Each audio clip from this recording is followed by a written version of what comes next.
Hello all. So my talk will be about network kernel stack overflow exploitation. It will mostly be only about network kernel exploitation because there is nothing much to say about stack overflow and heap overflow. But the interesting part is about what to do when you have a stack overflow. In this case, a remote one, because in the network world, no one really reversed it before. No one really knows how the kernel works. So the interesting part was to apply all the previous techniques to network.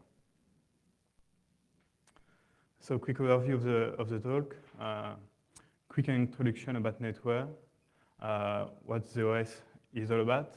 About a debugger for network. After that, I will present a kernel mode stager, which is a reverse TCP one. And I will present two kernel mode stages, one connect back shellcode and one add user payload. And finally, I will conclude. So this is network, a beautiful GUI in Java. It's painfully slow. It's almost everything you can say about network, actually. So why reversing or trying to exploit network? You could ask yourself, isn't this OS still? Is this OS still alive? Actually, yes, it is. Especially in big corporate networks in the US. I tried to, when I first started working on network, it was due to a lot of crash reports from the customers. Like when we released the plugin just to detect a service which was absolutely not related to network. And like one day after that, we have like 20 customers who called us saying all their network system crashed.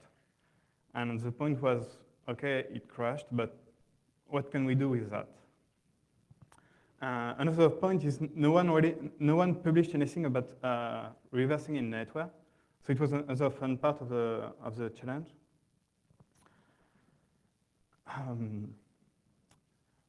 Another point is I had to reverse everything on the kernel part because there is absolutely nothing, no publication except the NDK, the network development kit, but it's mostly just for the basic structure, but nothing really low level. And finally, is it possible to apply all previous x86 techniques to network? So network, it's kind of modern OS. It's based on x86 CPUs. It has support for multiple processors. Since version 5.0, there is a separation between kernel and userland.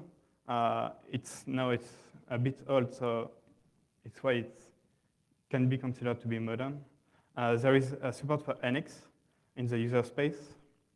And since the latest version, 6.5, it's even compiled with Xen support. So in network, the equivalent of P and ELF is NLM for network loadable module. You can find the definition of the NLM format in the network SDK, novel network SDK, yeah. And the file format is fully supported by IDE. So it's a modern OS, but at the same time, it's a bit old because to launch itself, it used a modified version of DOS. So it starts in real mode. DOS launches server.exe. And server.exe creates the full network user space and kernel space and extract both server.nlm and loader.nlm, which is the core of the network kernel. When it's done, the CPU is switched in protected mode, and the network system starts. There are lots of network versions, 4, 5, 6, and 6.5, and multiple service packets. For example, for the latest version 6.5, there are 6 service packs. So the challenge was to make both payload fully generic or generic enough to work on all those versions. However, I did not make them work on 4.0 because it's really too old and everything is different. 5.0, I'm not sure it may work, but the problem is you can't really use a 5.0 system those days because it should crash like for just a port scan. So the good point with NetWare is that it's coming with a kernel debugger. It's fully integrated in the kernel and in the user space. And all systems and LMs are compiled with debug symbols. So the kernel knows everything about all NetWare modules. And to activate the debugger, we have to do left alt, left shift, right shift, and escape. Quick copy of the kernel debugger. You can see all the registers, basic commands. And each time you see one line of disassembly. Useful commands, help, really useful. It's the only way to really know how to use this debugger.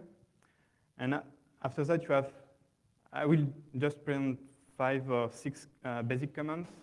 So cd, it's to change a D word. So it's memory manipulations part. So you have cd or c or cw, which is to change a D word, a byte or a word. The format is cd, the address, equal, and the value you want to set at this address. Same thing for dd, which is to dump the value. Another useful command is m. So m is, you use m to search a pattern in the memory. So you have the start address, the size of the blocks you want to search for, and the patterns you are looking for. Last one is b for breakpoint. So it's pretty easy to use. b equal the address you want to set the breakpoint. And after that, you have an optional condition like ex equal 2. You have other commands which is more related to the systems, like .m to find a module in memory, or dm to dump this module. It's useful to find addresses in the systems. You have .g and .i and other related x86 commands. But the problem is there is no command to dump the memory to a file. It was a problem because the kernel core, which are server.nlm and loader.nlm, are not available directly in the system, but they are inside server.exe. So my first approach was to dump them from memory, but it's not possible, so you have to extract them from the exe. So for that, I needed a remote exploit on NetWare. So I used the Stack Overflow in the RPC stack. It was in LSA. The RPC stack runs in the kernel space. It took me 1 minute to find it. Problem is you need a stable return address across all versions of NetWare and all service pack. It's not really easy to find. The exploit is actually available in Metasploit. You can find the exploit, the reverse TCP stager, and the shellcode. I will add the add user payload soon. But at this time, this flow is still not fixed, so you still can use it. But if you want, you can find like many other flows in like just 2 minutes. So I present the kernel mode stager, so the reverse TCP one. quick overview, how to resolve the kernel function addresses by finding the debug symbols, how to resolve those symbols, how to migrate the payload, which is useful to not crash the full OS, and how to receive the future stage. So to resolve kernel function addresses, it's useful because we need to create a TCP connection, we need to restore the system, and we need to execute commands. There is no interruption we can use to do that, so we have to know how the kernel works, all the kernel functions. The problem is that NetWare, at startup, it destroys the kernel symbols, so we can't find them easily. But the thing is, if you go to the debugger, it is able to resolve those symbols. So we can do it too.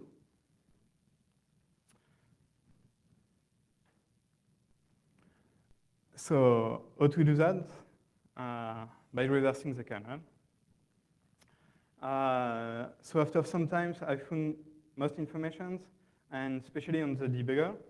So the debugger is in kernel.nlm, and it stores all the symbols in the hash table debugger symbol hash table. So we need to locate this table in memory, and the way we find this address, it must be unique enough to work everywhere. So the function remove all temp debug symbols is stable across all NetWare versions, and it contains a reference to this table. But we have the same problem. Now we know how to find a reference to the hash table, but we need to find the functions which has a reference to this table. To do that, I have 3 different techniques. By using hard-coded address for server.nlm, the problem is all service pack versions will change the address space. It's because all libraries are loaded in memory after each other. So if there is a change in a service pack in one library, all the address space will change. Another solution is to hook the sysenter EIP in the AMSR. It works well, but only in NetWare 6.5. But the opposite, not the opposite, but we can also hook the GDT system call gate, and this particular solution works really well on version 6 to 6.5. So the GDT system call hook is like any other ones you can find in x86. So we just get the address in the GDT, and we scan up to find the debugger hash table, and that's it.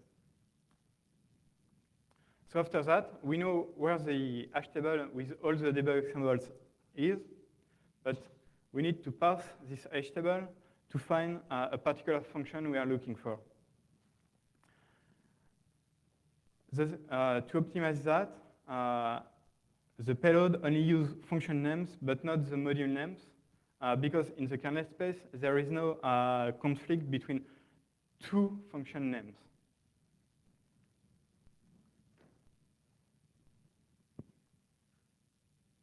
So if we look the hash table, it's a chain list of debug symbols with the next element, a pointer to the symbol, a pointer to the name, and a pointer to the module of the symbol. The problem is that the symbol names is actually crypted. It's not really encryption because it's more a hash function that is used because the full symbol tables is actually a hash table, and the encryption function is used to improve the hash table. So in the payload, we must directly use the encrypted functions to make the payload smaller as possible. Here you can see the crypt function used by NetWare. Pretty easy, just a XOR function. So now that we are able to resolve kernel symbols, we need to find how to migrate the payload to a safer place, because it's a Stack Overflow, and the stack will be erased. So we have to move it somewhere where we can continue. To do that, there is two main techniques. The first technique consists to copy the payload to the GDT, because in NetWare there are lots of free spots in the GDT. Another solution is to allocate a new memory and to copy the payload in the memory. I use the second one, not because it's safer, but because it will make everything smaller, especially to receive a new, the next stage. So to allocate the kernel memory, there are lots of functions. It's kind of complex in the kernel itself, but the good thing is there is a lot of wrappers around those functions, like lb malloc. So we just have to use this function to allocate a huge chunk of memory and copy the payload and goes to this memory. After that, to receive the second stage, we need network functions. All network functions in NetWare are in tcp.nlm and tcp/ip.nlm. The problem is that those functions are already complex. It's a callback systems, and we could use them, but it would make the payload too big. So we have to find a better solution.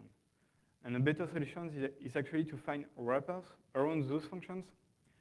Those wrappers are in BSD sock, which is the BSD equivalent of socket, receive, and send.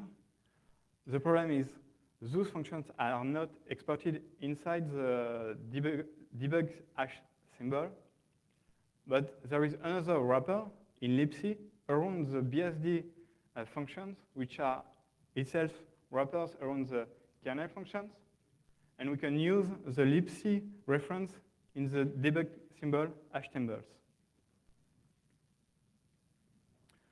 Final part of the stages, we have to recover to not crash the whole system. It's often the more complex part, not the more complex, but it's often a not generic part in kernel exploitation. In the case of NetWare, I had first to remove a lock on the file system. I'm not sure if it's generic, if it was only related to this exploit, but I had to do it. But a good thing with NetWare is to restore the whole system. All we have to do is to call k worker thread, and NetWare will do everything for us, restore everything. So now I will present two different kernel mode stages. Basically, most of the time, what we do is we switch back to the user space for common exploitation techniques. But I decided not to do that and to stay in the kernel just for fun. So the first stage is a connect back shellcode. Most common technique to get a shellcode is actually to spawn a new user shell and redirect both the input and output to the socket. The problem with NetWare is that actually there is no local user. So there is no shell at all. So how can we get a shell when there is no user and no shell? Thing is, there is no shell, but there is a system console. And this console allows to manage all the NetWare system. But it's not a shell, it's a console, it's integrated in the kernel, so there is nothing to interact with the console. There is no file descriptor. Actually, there are file descriptors in the libc, but only in the user space. And we are still in the kernel space. So we need to find something else.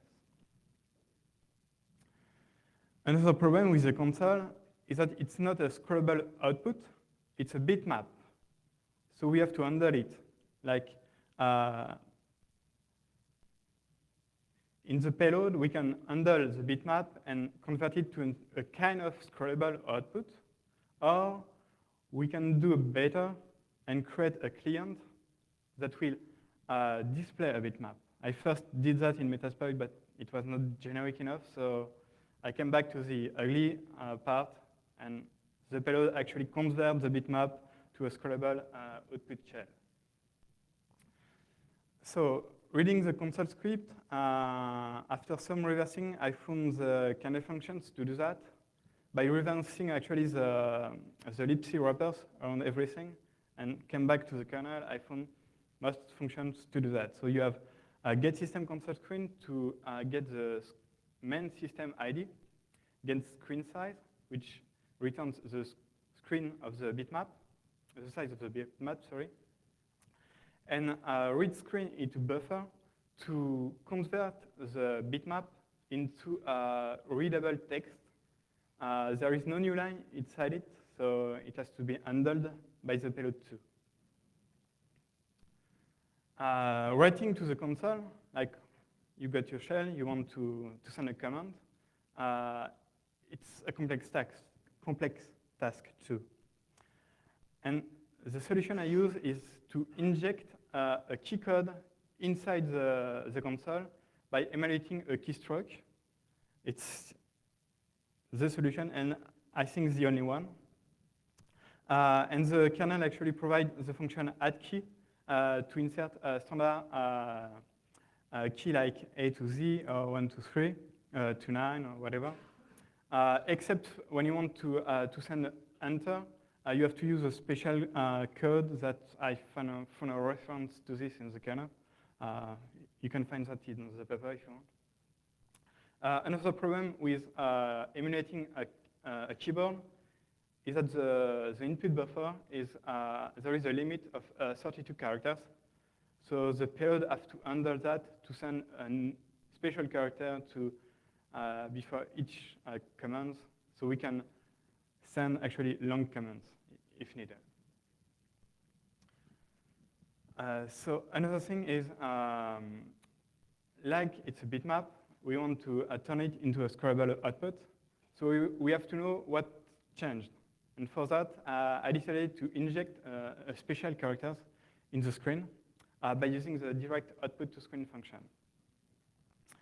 And the new line, I'll talk about that. So the main shellcode loop. Problem is we are still hijacking the kernel loop.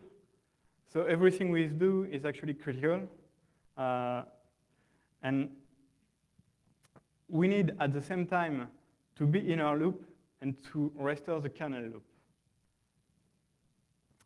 So there are multiple solutions for that, like moving the kernel loops, the shellcode loop somewhere else. But in my case, I just get lucky. And I found that first solution was when I receive the stage of the commands, sorry. If you directly call receive, it will actually lock the whole system because receive comes back partially in the kernel loop, but still waiting for an event. And this event will never arrive, even if you receive something on the socket, because you are actually locking the whole system, so it cannot detect that something arrived on the socket. So a solution is to use I/O controls to know if there is something to read on the socket before do a call to receive. But like we are still in our loop and hijacking the kernel one, we need from time to time to give back the control to the kernel so it can handle everything else, like all the services and the GUI. The solution, actually, Renaud told me that I could try that, so why not? So I tried to use a select call with null arguments. And the good thing is when you do a select call, it gives the full control back to the kernel until the select call returns. So all you have to do in your loop is to add a new select call with null arguments, and it will fully hide the shellcode in the memory. So to resume, the shellcode is we result kernel symbols, we get the screen console information. We do a select to give the control back to the kernel. And at the end of the select, the kernel gives us the control back. We call update screen, which actually detects if the console buffer has changed. If it's the case, we send everything to the socket. After that, we check if there is something to read on the socket. If it's the case, we read it. And we inject all the data in the console screen. And we loop and see if there is anything else to read. So I have a quick demo to actually show you that NetWare works. So you can see NetWare here. And the exploit to get a console.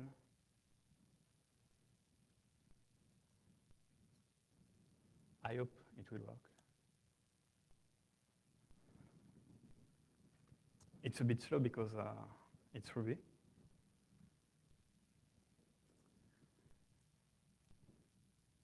Oh, it will work better.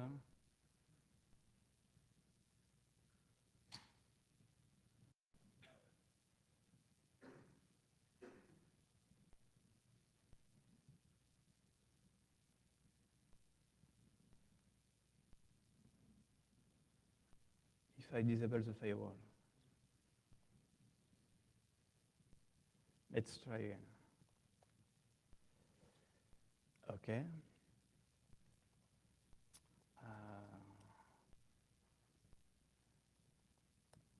Okay, we got a remote console shell with NetWare. So at the prompt, you can try everything you want. Good function, help in the console. Lots of really, really, really useful commands.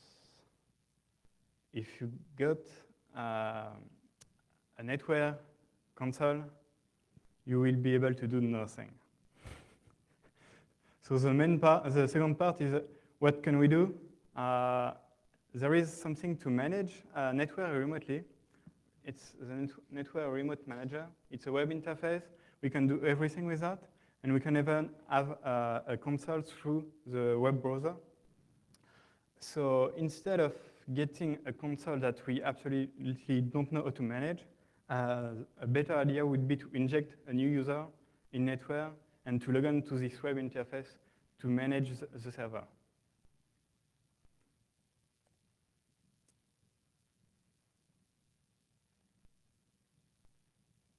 So it's the second stage, add user stage.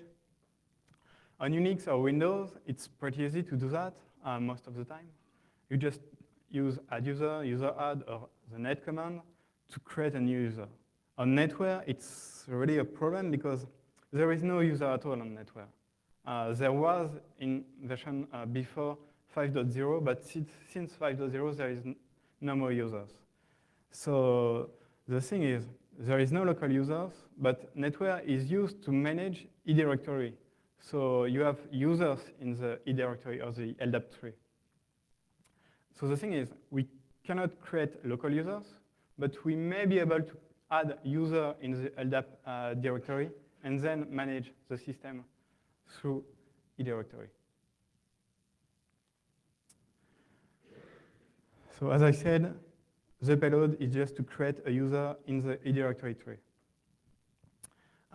Contrary to the connect batch shellcode, we cannot use the debug symbol htable to resolve the functions to manage E directory.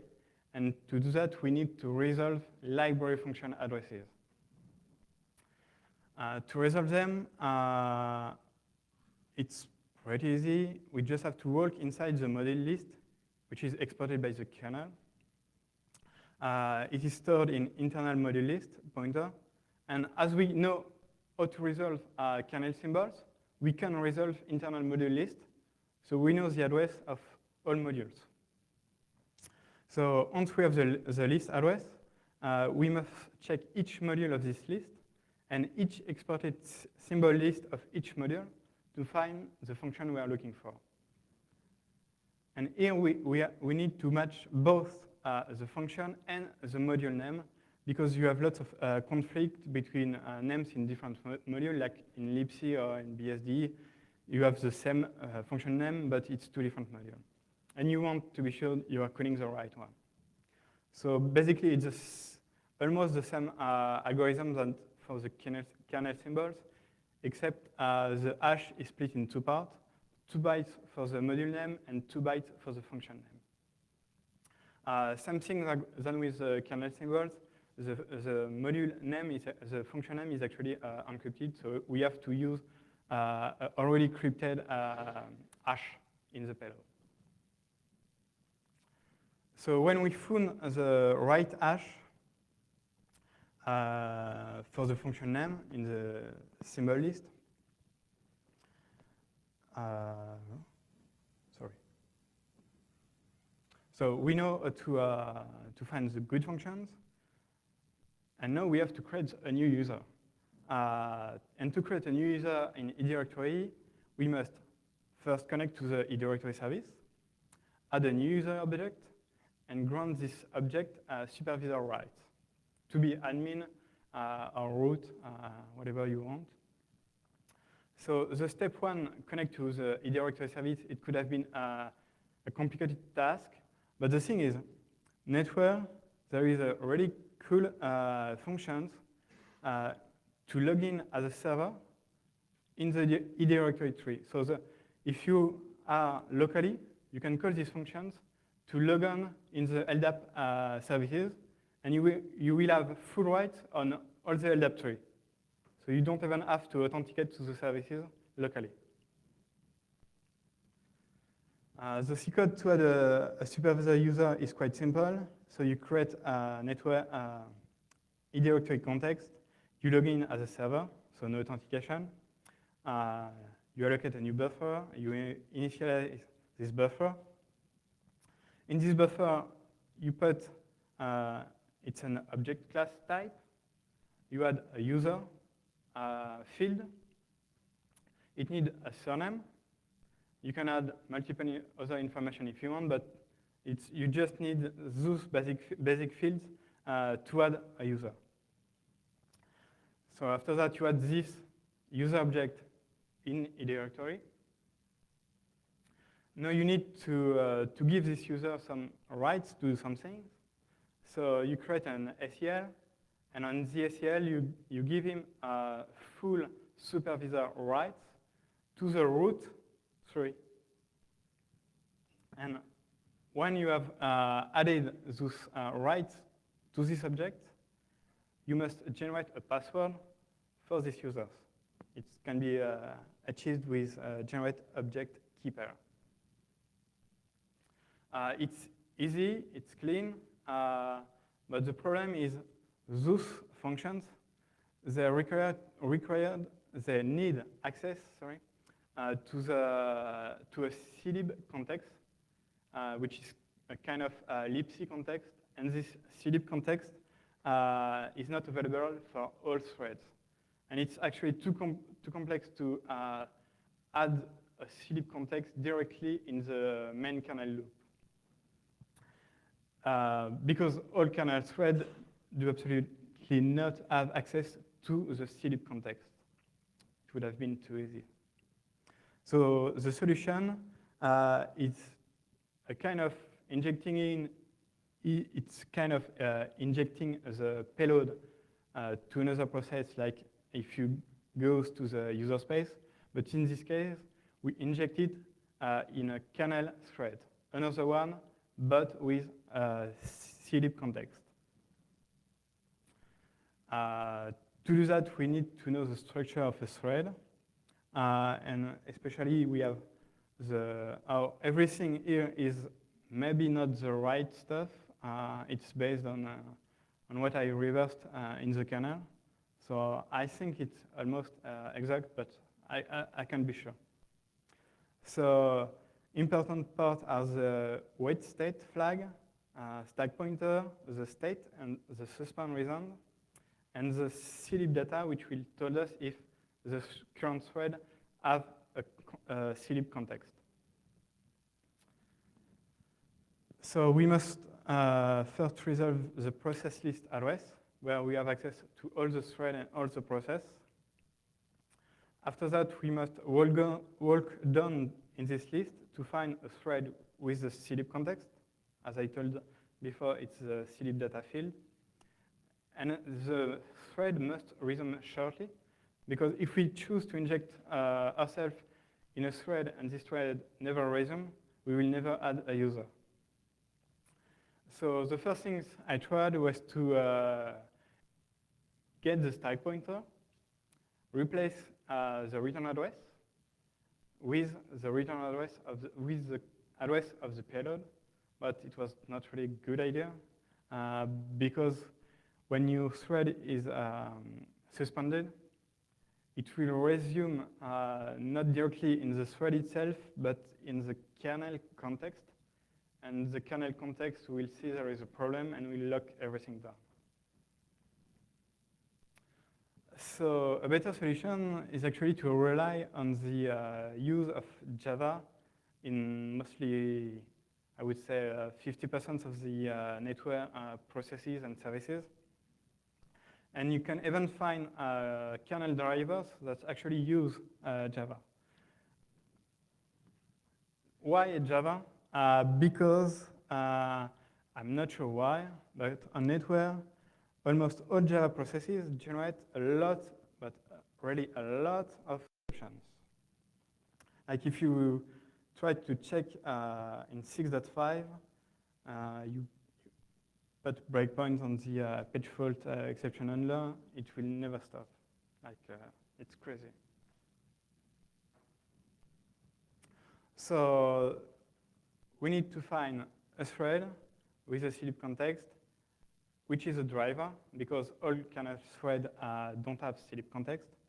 I think, I'm not sure, this is defined by the type attribute in the thread structure. I'm not sure, but I think it's the right definitions. So the idea is to hook the page fault handler, which is interruption 14, in the IDT, and check the current type, and know if we can execute the payload.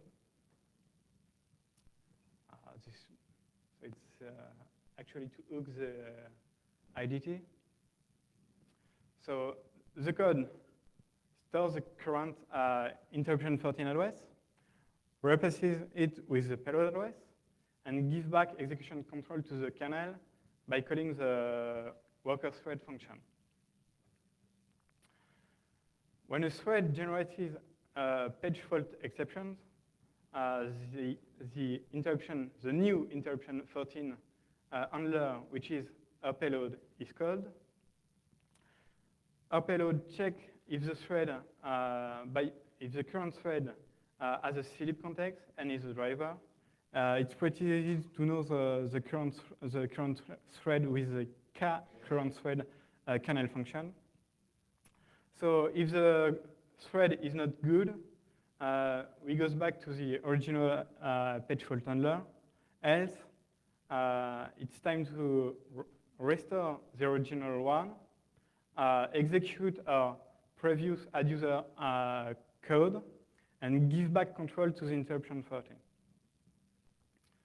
So this schema resumes that. Our add user payload is called. We first check there is a CLIP context in the thread. If it's not the case, we goes back to the original interruption 14.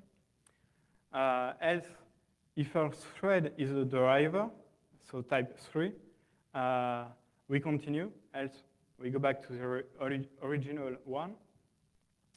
So if everything is OK, we first restore the page fault handler. We add a new supervisor user, and we goes back to the original interruption 14. So try to show you a demo.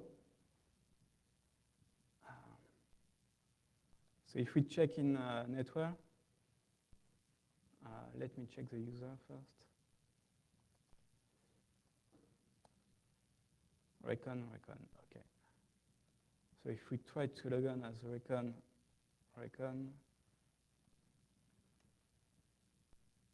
it should not work.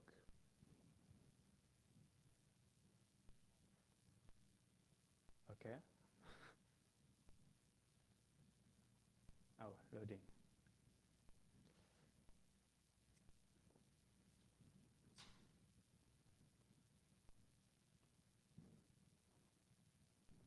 I hope the previous exploit did not.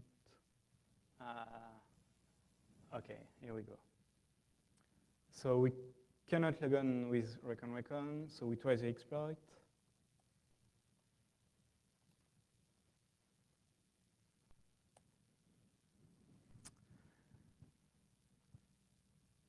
Here we go. So it should be pretty fast. As I said, with 6.5 to generate a page fault.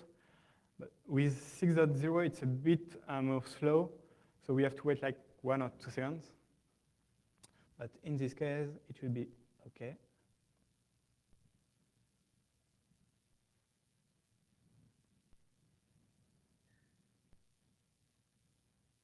And now we added a new user, REcon with the password REcon, and this user has full supervisor rights to the E directory tree.